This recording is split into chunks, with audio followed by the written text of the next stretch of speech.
Hi everyone, I'm Nathan Camarillo and welcome to C2 TV Episode 4. In this episode you're going to learn more about the aliens that are in Crysis 2 as well as some of our sound and animation techniques. I hope you enjoy this episode.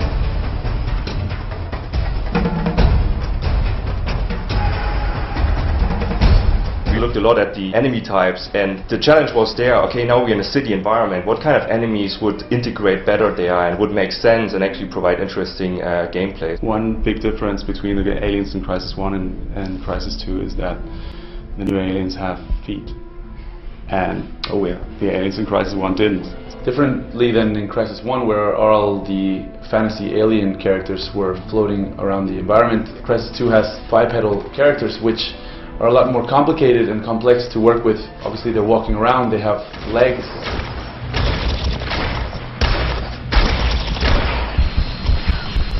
You can hear the footsteps before he sees the alien actually in the distance. This makes a huge difference actually. The aliens are more in a way human-like.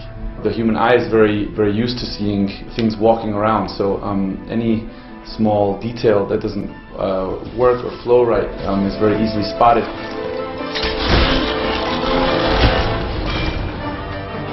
Fight different classes with different abilities, and that's quite interesting. So one enemy type in Crysis I really like is the Stalker, a very cunning, sneaky enemy.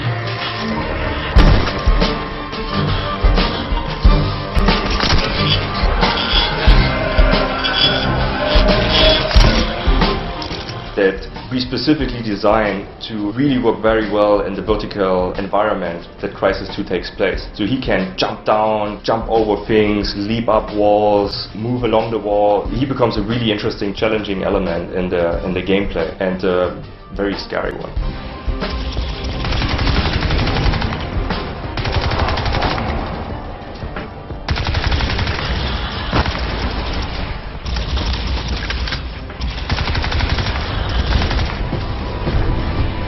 The Heavy, having a very large mass, being also bipedal, he's very bulky, he runs through things, he likes to knock things around. We worked with a stuntman who worked in the film Incredible Hulk. We put him in a mocap suit and worked with him to get some case studies and animation studies on how we would want these aliens to move around, to turn, to breathe. Just to get a good feeling working with someone who has a lot of experience in that was a very good thing, definitely. To me, it feels as though it's puppeteering this body.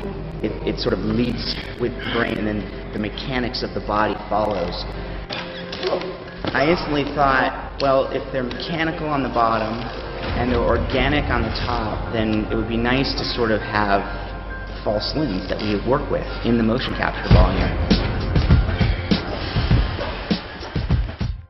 We've had to work very intensely doing a lot of animation tests and studies on how we would want these characters to walk around, talk, act, and not look like a man in a suit, but actually also have character and personality and look out of this world, basically.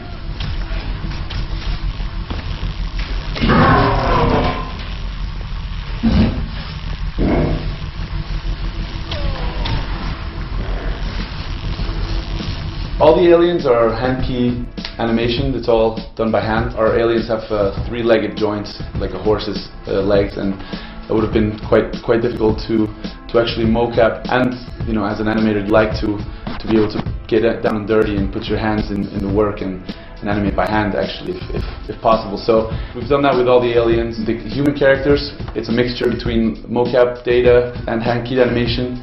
But yeah, it's been a lot of fun because we've got to be able to explore a lot of different areas by hand key animating these aliens. Switch! Open fire! Incoming!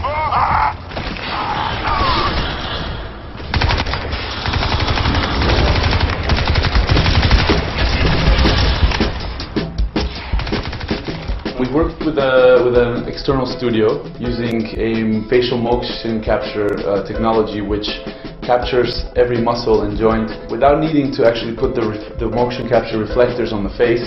Actually, just by recording video, the technology basically uses the camera footage, the video footage, to control the exact movement of every muscle and joint in the face, which then gets interpolated into data, into the computer, and then a whole huge team of animators and go in and clean up that data and make sure that everything looks nice and very realistic.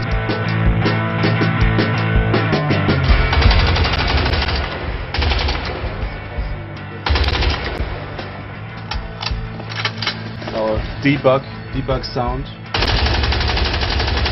Our sound hits the wall. You see that debug information.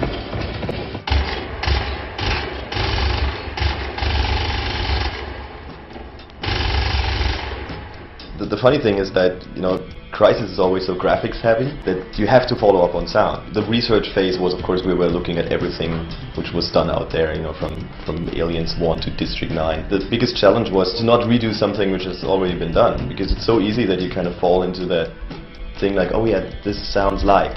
This time we went out and recorded a lot of stuff ourselves, so we went for shooting actually real guns in the desert and really made our own recordings and not working so much from library. And as Christian said, like, I think that also the big difference is like the more cinematic moments we have now in Crysis 2, which gives us more possibilities also to show a little bit more audio cool stuff.